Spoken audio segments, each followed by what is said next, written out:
నమస్తే, welcome to the leader.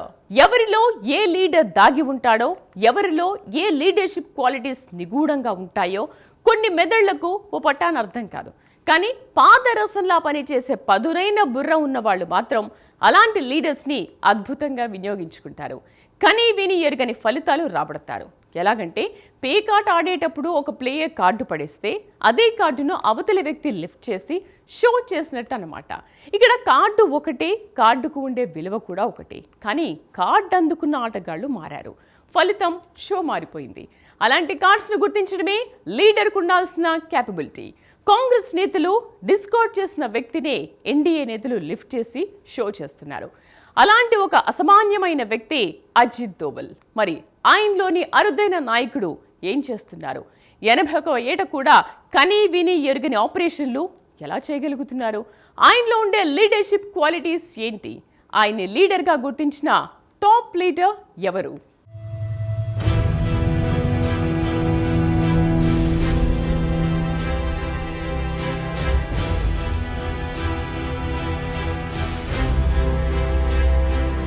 James bond సినిమాలు చూస్తున్న కొద్దీ ఆద్యంతం ఆసక్తి రేపుతూ ఉంటాయి.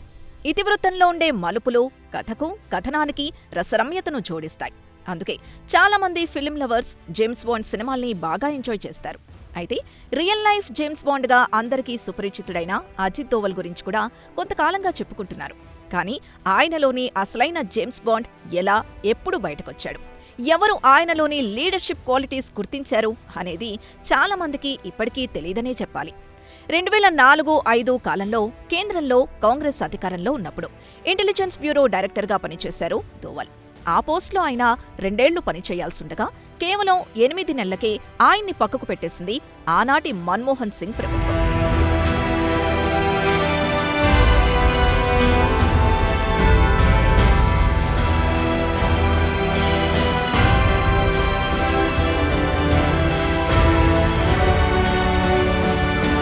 మన్మోహన్ సింగ్ ప్రభుత్వంలో నిర్ణయాలు ఎవరు తీసుకునేవారో ప్రత్యేకించి చెప్పాల్సిన అవసరం లేదు కదా. ఆ విధంగా 2005లోనే రిటైర్ అయ్యారు అజిత్ దోవల్. అయితే ప్రభుత్వాలు పోస్టుల నుంచి తప్పిస్తాయి కానీ ప్రజాసేవ చేయాలనే తపస్సు నుంచి తప్పించుకోలేవు కదా. ఉద్యోగం నుంచి ఉద్వాసనకు గురయ్యాక దోవల్ వివేకానంద ఇంటర్నేషనల్ ఫౌండేషన్ను స్థాపించి స్ట్రాటజిక్ ఎఫైర్స్ పై ఫోకస్ చేశారు. అంటే తన ఆపరేషన్ని దోవల్ ఆపదలుచుకోలేదన్నమాట. ప్రభుత్వ ఉద్యోగంలో లేనంత మాత్రాన దేశానికి తాను ఏం చేయదలుచుకున్నారో అది చేయడానికే వివేకానంద ఇంటర్నేషనల్ ఫౌండేషన్ని స్టార్ట్ చేయడం విశేషం.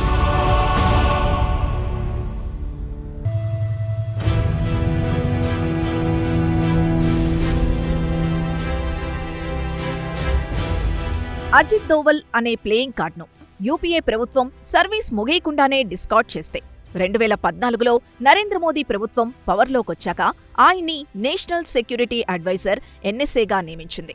ఆ విధంగా 10 ఏళ్ల తర్వాత మళ్లీ ఆయనలోని పనితనాన్ని దేశం కోసం వినియోగించే అవకాశం దోవల్కి దక్కింది. అలా మళ్లీ లైమ్లైట్లోకొచ్చారు దోవల్.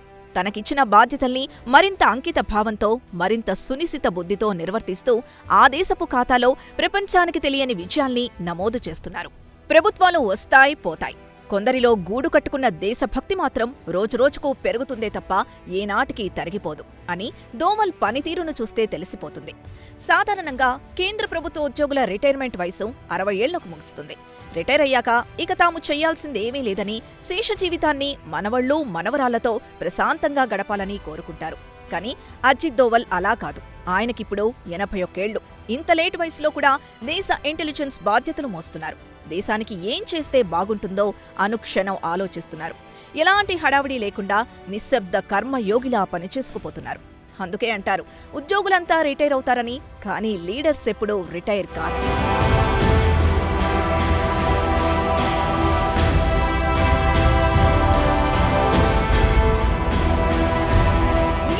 ఇండియన్ జేమ్స్ బాండ్గా అందరి చేత గుర్తింపు పొందిన అజిత్ దోవల్ జీవితంలో ఎలాంటి నాటకీయ పరిణామాలు చోటు చేసుకున్నాయి?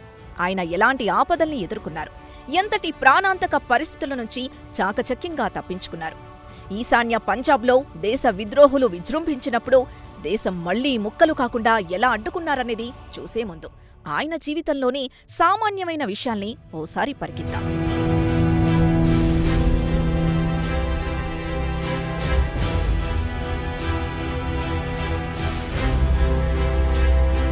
అజిత్ దోవల్ ఈ దేశానికి అద్భుతమైన తిరుగులేని అస్త్రం. జాతీయ భద్రతా సలహాదారు హోదాలో ఎంతో మంది సిబ్బంది చేయలేని పనిని ఒక్క దోవల్ ఒంటి చేత్తో పూర్తి చేస్తున్నారు. ఈ నిశ్శబ్ద కర్మయోగి తాను ఎంత పనిచేసినా, ఎన్ని విజయాలు నమోదు చేసినా ఎక్కడా వాటి గురించి మాట్లాడరు. ఏ టీవీ ఛానల్లోనూ ఇంటర్వ్యూ ఇచ్చి ఉండలేదు. అడపదడపా పిచ్చాపాటిగా మాట్లాడిన విషయాల్లోంచే ఆయన కెరీర్ని అర్థం చేసుకోవాల్సి ఉంటుంది. అత్యంత లో ప్రొఫైల్ మెయింటైన్ చేసే దోవల్ అధికారాన్ని లేదా ప్రివిలేజ్ను వారసత్వంగా పొందలేదు. ఒక్కో అంగుళమే ముందుకెళ్తూ ఒక్కో ఆపరేషన్ని పూర్తి చేస్తూ విశ్వాసం చూరగొన్నారు.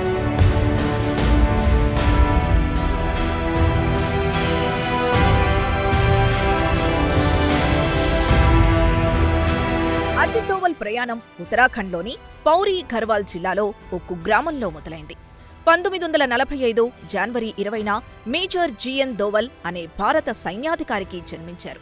సాధారణ బ్రాహ్మణ కుటుంబంలో పుట్టిన దోవల్ తండ్రి మిలిటరీ ఆఫీసర్ కావడంతో చిన్నప్పటి నుంచే క్రమశిక్షణతో పెరిగాడు. మనసు నిండా దేశభక్తి నింపుకున్నాడు. తండ్రి బాటలోనే నడిచాడు. రాజస్థాన్లోని ప్రతిష్టాత్మక అజ్మేర్ మిలిటరీ స్కూల్లో విద్యనభ్యసించారు. ఈ స్కూల్నే అంతకుముందు King George Royal Indian Military స్కూల్గా పిలిచేవారు. పాఠశాలలో నేర్చుకున్న విద్య తనలోని తీక్షణమైన బుద్ధిని మెరుగుపరిచింది. 1967లో ఆగ్రా యూనివర్సిటీ నుంచి ఎకనామిక్స్లో మాస్టర్స్ డిగ్రీకి దారితీసింది.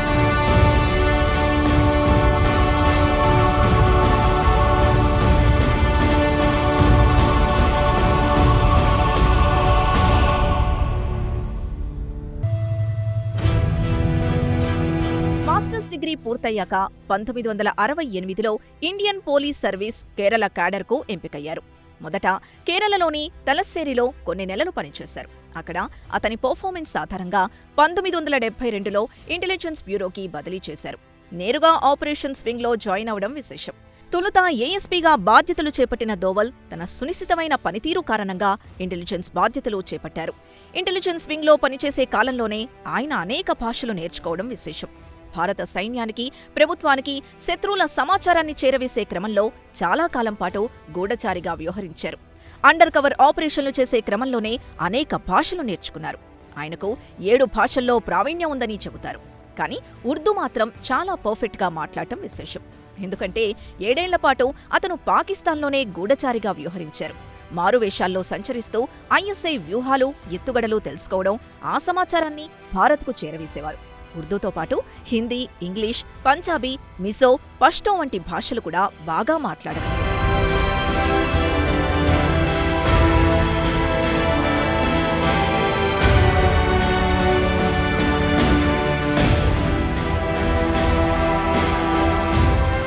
అజిత్ దోవల్ చేసిన అండర్ కవర్ ఆపరేషన్ల గురించి తెలుసుకుంటే దేశం కోసం ఎన్ని గొప్ప సాహసాలు చేశారోనని ఆశ్చర్యం కలుగుతుంది. ఒక్కోసారి భయం వేస్తుంది కూడా. ఇంటెలిజెన్స్ ఏజెంట్గా అతను నిర్వహించిన బాధ్యతలు మన దేశ ఇంటెలిజెన్స్ వ్యవస్థను America, China, Russia, Britain, Israel తర్వాత ప్రపంచంలో 6వ శక్తివంతమైన ఏజెన్సీగా మార్చింది.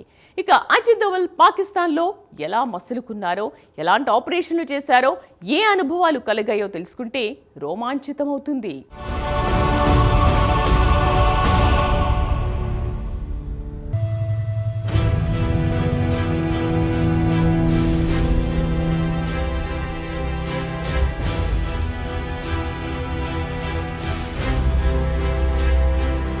దోవల్ లాహోర్లో 7 సంవత్సరాల పాటు పాకిస్తానీ ముస్లింగా జీవించడం అతని జీవితంలోనే కాక కొత్తగా ఇంటెలిజెన్స్ విభాగంలోకి వెళ్లేవారికి కూడా అనేక పాఠాలు నేర్పిస్తుంది. పాకిస్తాన్ ఇంటెలిజెన్స్ వింగ్ ఐఎస్ఐ ఆపరేషన్లపై గూఢచర్యం చేయాలనేది ఆయనకు భారత ప్రభుత్వం అప్పగించిన టాస్క్. పాకిస్తానీ ఉగ్రవాదుల ప్లాన్లో, వారికి అందుబాటులో ఉన్న ఆయుధాలు, వారు ఎంచుకున్న టార్గెట్ల గురించి సమాచారం సేకరించడం ఆయన డ్యూటీ. ఆ విధంగా దేశానికి అవసరమైన కీలకమైన సమాచారాన్ని పంపించి శత్రువుల బారి నుంచి కాపాడాలి. ఇది ఎంత బాధ్యతాయుతమైన కర్తవ్యమో, ఎంత ప్రమాదకరమో ఊహించుకోవాల్సిందే.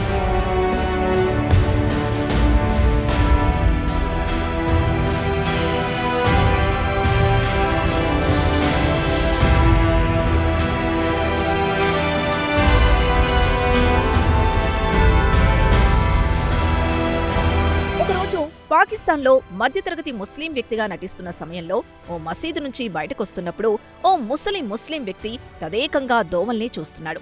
ఆ వృద్ధుడు ఓ మూలలో కూర్చొనున్నాడు. అక్కడి ముస్లింలంతా ఆ వృద్ధుడికి గౌరవం ప్రకటించుకుంటున్నారు. తమ కమ్యూనిటీలో ఉన్నత స్థాయి వ్యక్తిగా భావిస్తున్నారు. అలాంటి వారిని మౌలానాలుగా పిలుస్తారు. కాసేపటి తర్వాత దోవల్ వైపు చూసిన ఆ మౌలానా అతన్ని పిలిచాడు. దోవల్ ఆయన దగ్గరకు వెళ్లి ఏంటని అడిగితే, మీరు హిందూ కదా అన్నాడు ఆ వృద్ధ ముస్లిం. దోవల్ కాదని చెప్పాడు. కాని ముసలాయన వదల్లేదు. మీరు హిందువే, నాకు తెలుసు అంటూ మళ్లీ ప్రశ్నించడం మొదలుపెట్టాడు. దోవల్కి ఓవైపు భయం, మరోవైపు ధైర్యం రెండూ పనిచేస్తున్నాయి. భయపడకుండా తాను హిందువును కాదని చెబుతూనే ఈ ముసలోడు ఇలా ఖచ్చితంగా ఎలా చెబుతున్నాడనే అనుమానం కూడా దోవల్ను పీడిస్తోంది. అప్పుడు ఆ వృద్ధుడు అజిత్ను తనతో రమ్మని సైగ చేసి తీసుకెళ్లాడు. ఇరుకైన రోడ్ల గుండా వెళ్లి చివరికి ఓ చిన్న ఇంట్లోకి తీసుకెళ్లాడు ఆ వృద్ధుడు. ఆ ఇరుకైన గదిలోకి వెళ్ళాక అక్కడ మళ్లీ దోవల్ను హిందువు అని ఆరోపించాడు వృద్ధుడు. దోవల్ పూర్తిగా షాక్ అయ్యాడు.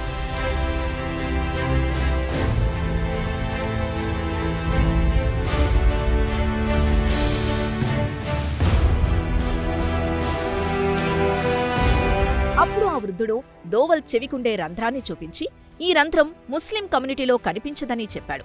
అయినా దోవల్ దాన్ని అంగీకరించలేదు. తాను ముస్లిమేనని బుకాయించాడు. అప్పుడు ఆ వృద్ధుడు తన అసలు విషయాన్ని చెప్పుకున్నాడు.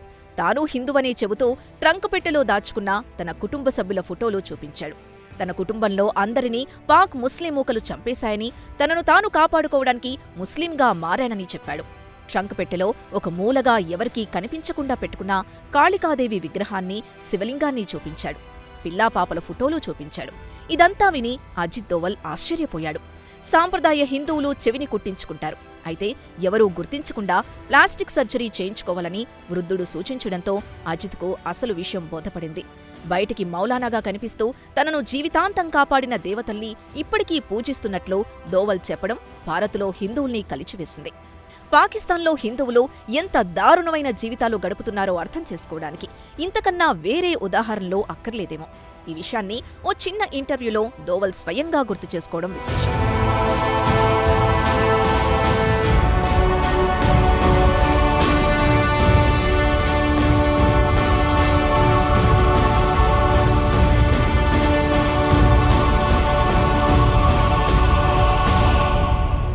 దోవల్ ఆపరేషన్స్ ఎలాంటివో 2005లో వికీలీక్స్ కూడా ప్రకటించింది. 1993లో జరిగిన ముంబై పేలుళ్ల కుట్రదారు దావూద్ ఇబ్రహీంను పట్టుకునే ఆపరేషన్లో పాల్గొన్నారు దోవల్. అయితే దావూద్ ఇబ్రహీం పాకిస్తాన్ నుంచి దుబాయ్ పారిపోయాడని, అందుకు కారణం దావూద్ ఆనుపానులు తెలుసుకునేందుకు ఎవరో అండర్ కవర్ ఆపరేషన్ చేస్తున్నారనే సమాచారాన్ని దావూద్కు ఎలాగో చేరింది. దీంతో దావూద్ పారిపోక తప్పలేదు. అది దోవల్ ఆపరేషన్ ఫలితమేనని వికీలీక్స్ కన్ఫర్మ్ చేయడం గమనించాలి. కానీ దోవల్ దాన్ని ఖండించారు. భద్రత కారణాల రీత్యా లేదా మరే ఇతర కారణాల వల్లైనా కావచ్చు. కానీ వికీలీక్స్ ఇప్పటివరకు ప్రపంచానికి చెప్పిన అన్ని విషయాలు కూడా నిజమేనని రూఢి అయ్యాయి.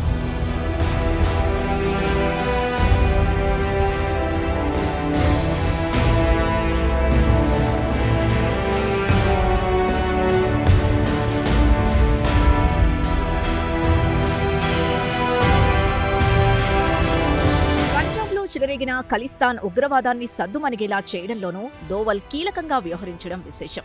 ఖలిస్తాన్ తిరుగుబాటుకు వ్యతిరేకంగా ఆనాటి ప్రధాని ఇందిరా ఆపరేషన్ బ్లూ స్టార్ ప్రారంభించారు. ఈ ఆపరేషన్లో భాగంగా భారత సైన్యం గోల్డెన్ టెంపుల్లోకి ప్రవేశించి ఖలిస్తానీ మద్దతుదారుడైన భింద్రన్ వాలేను చంపేసింది. ఈ ఘటన సిక్కుల్లో తీవ్రమైన ఆగ్రహావేశాలు కలిగించింది. దానికి ప్రతీకారంగానే ఇందిరను ఆమె బాడీగార్డులు కాల్చి చంపారు. ఆ తర్వాత ఢిల్లీలో, దేశంలోని ఇతర చోట్ల కూడా పెద్ద ఎత్తున రక్తపాతాలు జరిగాయి. కాంగ్రెస్ నాయకులు, కార్యకర్తలు, కిరాయి గుండాలు అమాయకులైన సిక్కులపై దాడులు చేశారు. ఇళ్లను కాల్చారు. మత చిహ్నాల్ని అవమానించారు. మొత్తానికి 3 ఏళ్ల తర్వాత పరిస్థితి అదుపులోకొచ్చింది. కానీ 1987లో లష్కరే-తోయిబా, పాక్ ప్రభుత్వం, ఐఎస్ఐ ఏజెంట్లు ఖలిస్తానీలను మళ్లీ రెచ్చగొట్టారు. దీంతో పంజాబ్లో పరిస్థితి మళ్లీ దిగజారింది. అప్పుడు ప్రభుత్వం ఆపరేషన్ బ్లాక్ థండర్ అమలు చేసి తిరుగుబాటును అణిచివేసింది. ఈ ఆపరేషన్ చేసేటప్పుడే అజిత్ దోవల్ రిక్షా పుల్లర్ వేషంలో గోల్డెన్ టెంపుల్లోకి వెళ్లాడు. దోవల్ను అనుమానించిన కొందరు ఖలిస్తానీ టెర్రరిస్టులు ఆయన్ని పట్టుకున్నారు. అయితే సమయస్ఫూర్తి ప్రదర్శించడంలో దోవల్ది ప్రత్యేకమైన తరహా. తనను ఐఎస్ఐ ఏజెంట్గా పరిచయం చేసుకుని పాకిస్తాన్ మీకు సహాయం చేయడానికి పంపించిందని, ఇక్కడే ఉండమని చెప్పిందని దోవల్ నమ్మించాడు.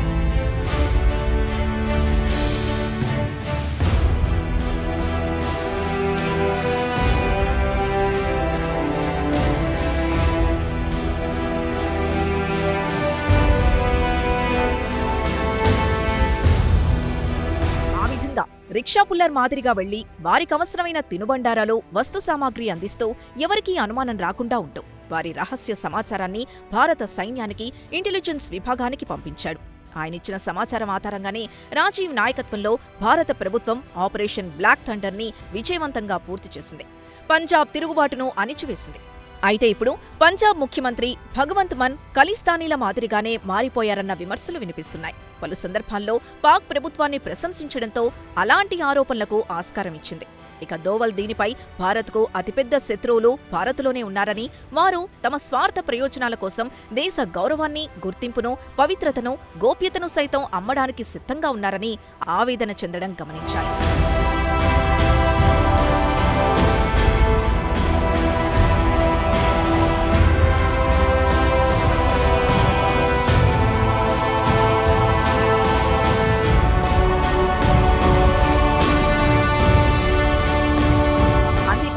దేశ ఈశాన్య ప్రాంతంలోని అల్లర్లను అరికట్టే విషయంలోనూ కీలకమైన పాత్ర పోషించారు దోవల్.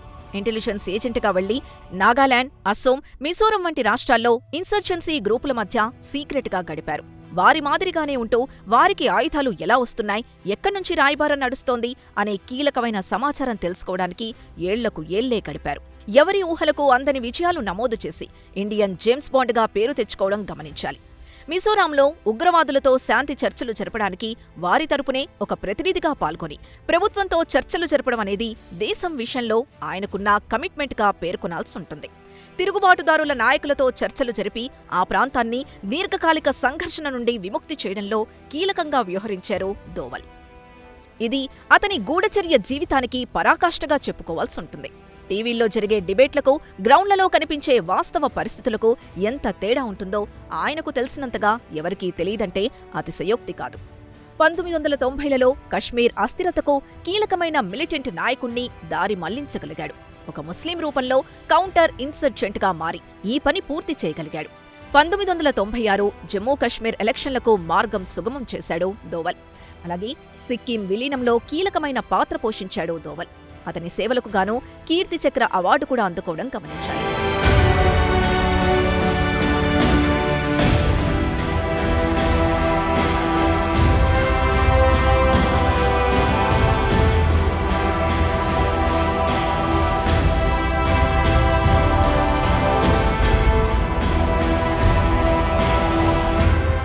డోక్లాంలో చైనాతో జరిగిన పేచీని చాలా స్మూత్గా హ్యాండిల్ చేశారు దోవల్. రెండు దేశాల మధ్య అంతకు మించి ఉద్రిక్తతలు పెరగకుండా చూడగలిగారు.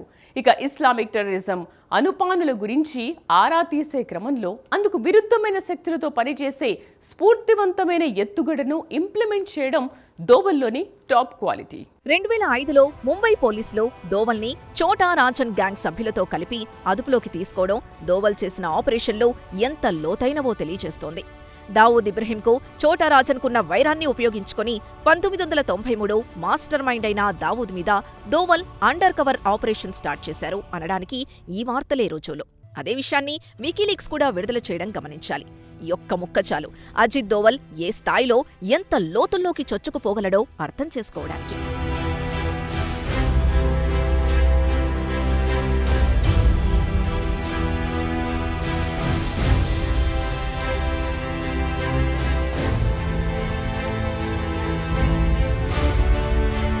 ప్రపంచవ్యాప్తంగా ఇంతటి విస్తృతమైన కనెక్షన్లు, పరిచయాలున్న దోవల్ని కాంగ్రెస్ ప్రభుత్వం ఎందుకు పక్కన పెట్టిందనే అనుమానాలకు ఇప్పటివరకైతే ఆ పార్టీ తరపున ఎవరూ క్లారిటీ ఇవ్వలేదు. ఏ అంతర్జాతీయ శక్తుల ప్రమేయం కారణంగా మన్మోహన్ అండ్ సోనియా సర్కారు ఆయన సేవల్ని వినియోగించుకోలేదు అనేది అనుమానాస్పదమే. ఎవరి అనుమానాలు ఎలా ఉన్నా దోవల్ మాత్రం ఎక్కడా ఎవరి మీద కమెంట్లు చేయలేదు. ఏ ప్రభుత్వం మీద కూడా ఆరోపణలు గుప్పించలేదు. అయితే కాంగ్రెస్ ఆయన్ని ఎందుకు పక్కన పెట్టింది అనేదానికి అప్పట్లో ఎల్కే అద్వానీ వంటి టాప్ బీజేపీ లీడర్లతో టచ్లో ఉండేవాడనే అనుమానాలపై దోవల్ని పక్కకు పెట్టారన్న వ్యాఖ్యలు వినిపిస్తున్నాయి. అయితే ఒక బిచ్చగాడిగా, ముస్లింగా, రిక్షా పుల్లర్గా పనిచేసే ఇంటెలిజెన్స్ ఆఫీసర్ ప్రాణాలకు తెగించాల్సొస్తోంది. దోవల్ కూడా అదే చేశారు. విధి నిర్వహణలో భాగంగా ఎవరితోనైనా మాట్లాడాల్సుంటుంది.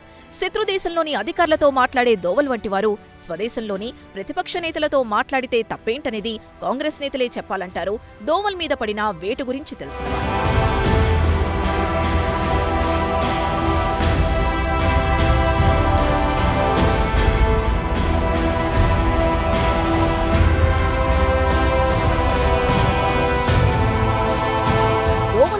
అనుభవశాలిని ఉపయోగించుకోవడంలో కాంగ్రెస్ విఫలమైందో లేక దురుద్దేశంతోనే పక్కకు పెట్టిందో తెలియదు కానీ అదే దోవల్కు మోదీ ప్రభుత్వం కీలకమైన బాధ్యతలు అప్పగించి టెర్రరిస్టుల మీద పైచేయి సాధించడం గమనించాలంటారు నిపుణులు. కీలకమైన ఇంటెలిజెన్స్ ఉద్యోగ బాధ్యతల నుంచి తప్పించిన తాను దేశం కోసం ఏం చేయాలో స్కెచ్ వేసుకున్న వ్యక్తిగా వివేకానంద ఇంటర్నేషనల్ ఫౌండేషన్ VIF-ను స్థాపించి ప్రపంచవ్యాప్తంగా స్ట్రాటజిక్ ఎఫైర్స్ మీద ఫోకస్ చేయడంలోనే ఆయనలోని విషనరీని అర్థం చేసుకోవచ్చు. ఆ విషయాన్ని మోడీ అర్థం చేసుకోవడం వల్లే జాతీయ భద్రతా సలహాదారుగా నియుక్తిని చేశారంటారు.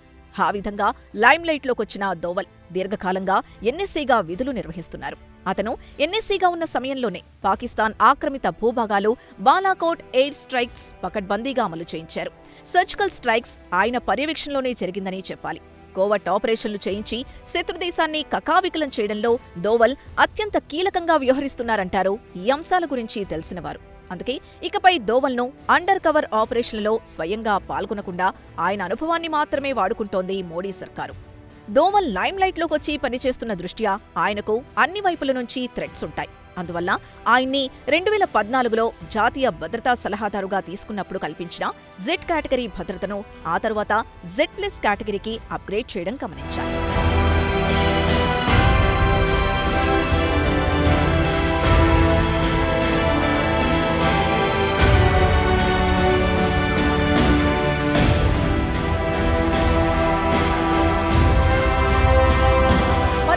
టెక్నాలజీ ఎంతో పెరిగింది. కమ్యూనికేషన్ రంగంలో విప్లవాత్మకమైన మార్పులొచ్చాయి. ఎవరు ఎలాంటి స్పై కార్యకలాపాలు నిర్వహించినా వెనువెంటనే తెలిసిపోతున్నాయి. ఇలాంటి తరుణంలో దోవల్ ఇన్నేళ్లుగా ఎవరికీ చిక్కకుండా ఎలా తప్పించుకుంటున్నారు అనేది అతిపెద్ద రహస్యం. ఆయన ఉనికి శత్రువులకు చిక్కకుండా ఉండాలంటే ఎలక్ట్రానిక్ కమ్యూనికేషన్ సిస్టమ్స్ వాడకూడదు. మొబైల్ ఫోన్లు కానీ ఇంటర్నెట్లు కానీ వాడకూడదు. ఇందులో ఏది వాడినా సీక్రెట్ డేటా మొత్తం లీక్ అయిపోతుంది. అందుకే తాను ఎప్పుడూ ఎలక్ట్రానిక్ పద్ధతిలో కమ్యూనికేట్ చేయనని ఇటీవల వికసిత్ భారత్ యంగ్ లీడర్స్ డైలాగ్లో మాట్లాడుతూ స్వయంగా చెప్పడం గమనించాలి. కేవలం కుటుంబ విషయాలు లేదా విదేశాల్లోని వ్యక్తులతో మాట్లాడడానికి మాత్రమే ఫోన్ లేదా ఇంటర్నెట్ ఉపయోగిస్తానని చెప్పారు. తానేదైనా కమ్యూనికేట్ చేయాలంటే ఇతర మార్గాల్లోనే తన పని పూర్తి కానిచ్చేస్తానని నర్మగర్భంగా వ్యాఖ్యానించడం విశేషం. సామాన్య ప్రజలకు తెలియని ఇతర కమ్యూనికేషన్ సిస్టమ్స్ ని మాత్రమే ఉపయోగిస్తారన్నమాట. అవేంటనేది ప్రస్తుతానికి సీక్రెట్. ఇక్కడో విషయం చెప్పుకోవాలి. శత్రు దుర్భేద్యమైన అడవుల్లో ఉన్నామని గొప్పగా చెప్పుకునే మావోయిస్టులు కేవలం వారు వాడిన ఎలక్ట్రానిక్ వస్తువుల వల్లనే దొరికిపోయారనేది బహిరంగ రహస్యమే. ఈ క్రమంలో అజిత్ దోవల్ వర్కింగ్ స్టైల్ ఎంత పర్ఫెక్ట్గా ఉంటుందో ఊహించుకోవాల్సిందే.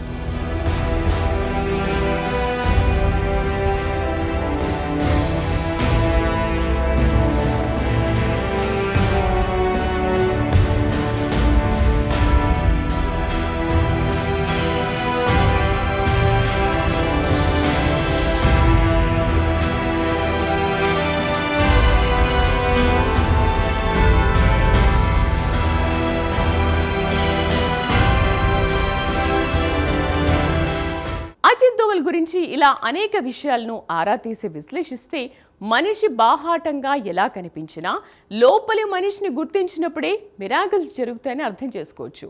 దోవల్ అనే ప్లేయింగ్ కార్డు తమకు పనికిరాతని కాంగ్రెస్ పక్కన పెడితే ఆ కార్డులోని అద్భుతమైన కోణాన్ని గ్రహించి దాని ద్వారా అనూహ్యమైన ఫలితాలు రాబడుతోంది ఎన్డీఏ గవర్నమెంట్. అంటే ఒక లీడర్ను అంచనా వేయాలంటే మరో లీడర్తోనే సాధ్యమవుతుందని మోడీ తీసుకున్న నిర్ణయం చెబుతుంది. అలాగే తనను విధుల నుంచి తప్పించినంత మాత్రాన తనలోని లీడర్షిప్ని ఎవరు ఆపలేరని కూడా దోవల్ VIF ఏర్పాటు ద్వారా అర్థం చేసుకోవచ్చు. మొత్తానికి లీడర్ అనే క్యారెక్టర్ను ఎవరో తప్పిస్తే తప్పుకునేది కాదని అందరూ గ్రహిస్తే ఈ సమాజానికి మంచిది. ఇది వాటి ది లీడర్ కార్యక్రమం. నమస్తే.